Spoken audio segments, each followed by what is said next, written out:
인권의 최후 보루라는 사실을 명징하게 증명해 주신 사법부에 깊은 감사의 말씀을 드립니다. 그리고 정치란 언제나 국민의 삶을 챙기고 국가의 미래를 개척해 나가는 것이라는 사실을 여야, 정부, 여당 모두 잊지 말고 상대를 죽여 없애는 그런 전쟁이 아니라 국민과 국가를 위해 누가 더 많은 역할을 제대로 할 수 있는지를 경쟁하는 진정한 의미의 정치로 되돌아가기를 바랍니다. 법원의 영장 기각으로 오늘 새벽 서울구치소를 나온 이재명 대표, 상대를 죽여 없애는 전쟁 정치 그만하자, 이런 얘기를 했습니다. 민주당 체포동의안 가결 후폭풍에 1차 고비 넘겼다고 봐야 되겠는데요. 당내 친명계로 분류되는 더불어민주당 김의겸 의원 연결해서 말씀 좀 나눠보겠습니다. 의원님 나와 계십니까? 네, 김의겸입니다. 네, 자 이재명 대표 영장 기각이 됐습니다. 먼저 법원 판단 어떻게 보셨는지요? 네, 이재명 대표가 조금 전에도 사법부를 지칭하며 네. 인권의 최후 보루다라고 말씀을 하셨는데요. 저도 가끔씩 쓰는 표현입니다만은 오늘처럼 그 의미가 실감나게 다가온 적은 없었습니다. 또 하나를 말씀드리면, 네. 증거가 차고 넘친다. 이게 검찰의 입장이었는데요. 네. 그러나 오늘 판사가 예. 증거나 자료가 부족하다.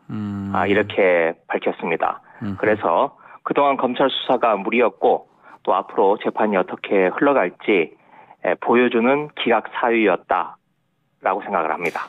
구속영장 기각 사유 800여자였는데 세계 혐의에 대해서 직접 증거 부족 얘기를 하더라고요. 그렇다면 네, 수사가 좀 잘 못됐다 이렇게 봐야 되는 겁니까?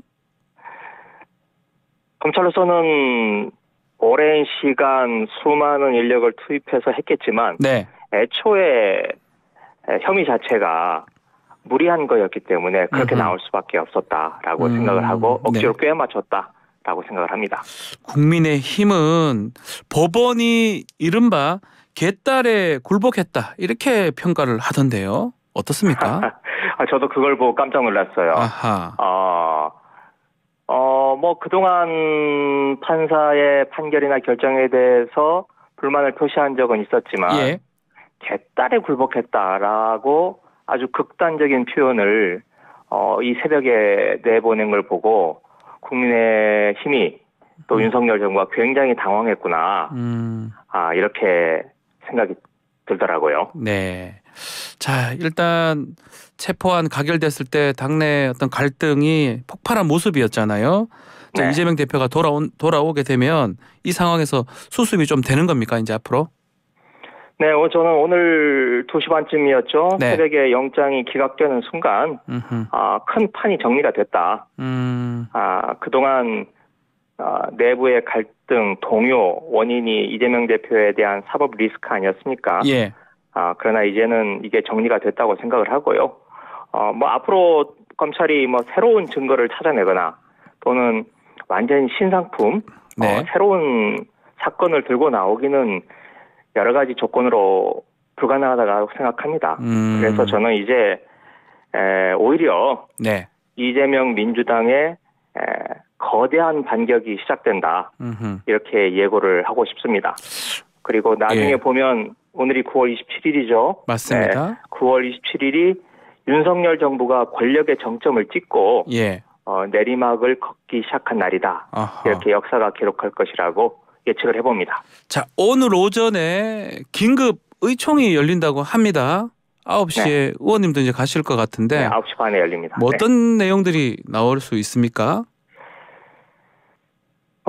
이재명 대표의 귀환을 예. 축하하고 당의 단결, 또 화합, 이런 것들을 강조하는 그런 의총이 되지 않을까 싶습니다.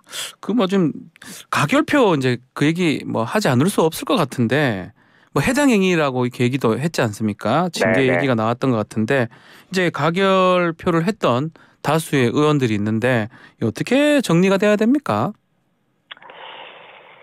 네, 아직 딱 정리가 되지는 않았는데 네. 당내 분위기가. 그런데 네. 저는 법적인 문제하고 예. 정치적인 문제는 구분해서 처리할 필요가 있다고 생각합니다. 이 법적인 문제일 경우에는 뭐 징계 등의 절차를 밟아야 되는데 네. 그런 방식보다는 정치적 책임을 묻는 방식으로 진행돼야 된다고 생각을 하고요. 예. 그건 향후 경선 과정에서 내년 2월쯤에 이루어질 경선 과정에서 당원과 국민들이 책임을 묻지 않을까 싶습니다. 그 체포한 가결 전에 공천 거래 의혹 제기됐잖아요. 보도도 네. 됐었는데요. 비명계가 걱정하는 게 공천 아니냐 이런 얘기도 있는데 이 부분은 어떻게 보십니까? 뭐 가결, 기권, 무효 네. 한 40분 40여 가까이 명. 되는데 예. 네. 저는 그분들이 다 마음이 다르다고 생각합니다. 아하. 마음이 여러 갈래로 나뉘어져 있다고 생각하는데요. 예. 방탄이다라는 비판이 들어올 것에 대한 걱정을 하시는 분도 계시고 이재명 대표 체제로는 총선 치를 수 없다 이렇게 생각하는 분들도 계시고 네. 또 일부겠지만 이 공천 문제도 걱정하는 분들도 섞여 있어서 그게 전체적으로 한 40분 가까이 되지 않았나 아하. 싶습니다. 그렇다면 앞으로 이재명 대표가 이 비명계를 품고 가는 상황일지 아니면 다른 어떤 상황이 벌어질지 어떻게 예측하십니까? 저는 일단 판이 한번 정리가 됐다라고 생각을 하고요. 예. 네. 그래서 내부의 동요나 또 계속 이재명 대표에 대한 비판의 목소리는 이제 잦아들 거라고 생각을 합니다. 예. 그런 상태에서는 이재명 대표가 굳이 그분들을 향해서 자극하는 발언이나 또 당의 단합과 통합을 깨는 쪽으로 가지는 않을 거다 이렇게 생각을 합니다. 자, 그리고 어제 새 원내대표로 3선의 홍익표 의원 선출됐습니다. 이재명 대표하고 호흡 뭐 좋을 것 같습니까? 어떨 것 같습니까? 네, 이재명 대표와 호흡을 잘 맞출 수 있을 거라고 생각하고요. 네. 네. 그리고 이제 아까 제가 거대한 반격이 시작된다라고 네. 말씀을 드렸는데 이제는 거침없이 그리고 효과적으로 당을 운영해 나가면서 윤석열 정부의 폭주를 멈춰 세우는데 역할을 하실 거라고 기대를 합니다. 한편 그 홍익표 원내대표가 서초 출마 선언했잖아요. 네. 그래서 중진의 험지 출마 또 3선 동일 지역구 연임 제한 이런 공천 혁신 가능한 거 아니냐 이런 얘기도 있을 것 같아요. 의원님은 어떻게 보십니까? 이제 그 부분이 이제 당의 개혁 요구였는데 예. 사실 그 부분은 제가 지금 판단하기 조금 이르다고 생각합니다. 이게 상당히 상대적인 거여서요. 네. 네. 자, 네, 그렇습니다. 또 뭐 지금 강서구청장 연휴 직후에 재보궐선거가 이제 있을 예정인데 뭐 좀 어떻게 준비를 하고 있는지 또 어떤 또 대응을 할지 그 말씀 좀 부탁드리겠습니다. 네. 강서구청장 선거가 이게 지금 구청장 선거지만 네. 전국적인 선거의 요소를 다 갖추지 않았습니까? 특히 윤석열 대통령이 사실상 공천을 한 거고 김태우 씨를요. 그리고 이재명 대표도 이제 사법 리스크를 벗고 나온 직후이기 때문에 윤석열 대 이재명의 진검승부가 펼쳐지는 마당이 될 거다. 네. 라고 생각을 하고요. 아까 제가 거대한 반격이라는 표현을 썼는데 네. 아마 구청장 선거가 이 반격의 시작이다. 서막이 열리는 그런 장이 되지 않을까 싶습니다. 알겠습니다. 자, 오늘 말씀 여기까지 듣겠습니다. 추석 명절 잘 보내십시오, 의원님. 네, 고맙습니다. 네, 더불어민주당 김의겸 의원과 함께 했고요.